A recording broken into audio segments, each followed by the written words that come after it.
വയനാട് മേപ്പാടി ചൂരൽമല റോഡരികിലുള്ള കുടിവെള്ള പദ്ധതി പൈപ്പുകൾ റോഡ് നവീകരണ പ്രവൃത്തികൾക്ക് തടസ്സമാകുന്നെന്ന് ആരോപണം. സമയബന്ധിതമായി നിർമ്മാണ പ്രവർത്തനങ്ങൾ പൂർത്തിയാക്കാത്ത വാട്ടർ അതോറിറ്റിയുടെ സമീപനം റോഡ് നിർമ്മാണത്തെ പ്രതിസന്ധിയിലാക്കുന്നുവെന്നാണ് നാട്ടുകാരുടെ പരാതി. വർഷങ്ങളുടെ കാത്തിരിപ്പിനൊടുവിലാണ് മേപ്പാടി ചൂരൽമല റോഡിലെ നവീകരണ പ്രവൃത്തികൾ ആരംഭിച്ചത്.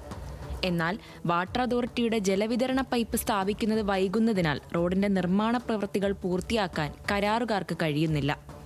മേപ്പാടി പഞ്ചായത്തിൽ വിവിധ വാർഡുകളിൽ ഇത്തരത്തിൽ പൈപ്പുകൾ ഇറക്കി മാസങ്ങൾ പിന്നിട്ടിട്ടും അവ സ്ഥാപിച്ചിട്ടില്ല. കരാർ സംഖ്യ സംബന്ധിച്ച തർക്കമാണ് പ്രവൃത്തി നടക്കാത്തതിന് കാരണമായി പറയുന്നത്. പൈപ്പ് സ്ഥാപിക്കാതെ റോഡ് നിർമ്മാണം നടത്തിയാൽ പിന്നീട് പൈപ്പുകൾ സ്ഥാപിക്കുമ്പോൾ റോഡ് വെട്ടിപ്പൊളിക്കേണ്ടി വരും. ഈ റോഡ് പണിയൊക്കെ കഴിഞ്ഞതിന് ശേഷം ഈ റോഡ് കൊത്തിപ്പൊളിച്ചിട്ടുണ്ടെങ്കിൽ ജലമിഷൻ ഈ പൈപ്പിടും. അത് അനുവദിക്കാൻ കഴിയില്ല.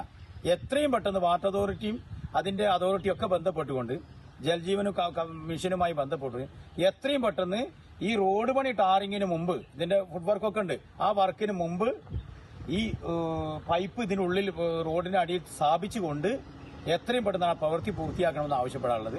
ഇല്ലെങ്കിൽ ഒരു ജനകീയ പ്രക്ഷോഭം തന്നെ നിങ്ങൾക്ക് നേരിട്ടിരുന്നു. കാരണം ഈ എത്രയോ കാലത്തിന് ശേഷം ജനങ്ങൾ പ്രയാസപ്പെട്ട് കിട്ടിയ ഒരു വർക്ക് വീണ്ടും കൊത്തിപ്പൊളിക്കാൻ ഒരു കാരണവശാലും ഈ നാട്ടുകാർ, ഇവിടുത്തെ പ്രദേശത്തെ ആളുകൾ അനുവദിക്കുന്നു. ടാറിങ്ങിന് ശേഷം റോഡ് പൊളിച്ച് പൈപ്പിടുന്നത് ജനകീയ പ്രതിഷേധം ക്ഷണിച്ചു വരുത്തുമെന്ന് നാട്ടുകാർ മുന്നറിയിപ്പ് നൽകുന്നു. അങ്ങനെ സംഭവിച്ചാൽ റോഡ് പൊളിക്കുന്നതിനെ പ്രതിരോധിക്കുമെന്നാണ് നാട്ടുകാർ പറയുന്നത്. ന്യൂസ് മലയാളം, വയനാട്.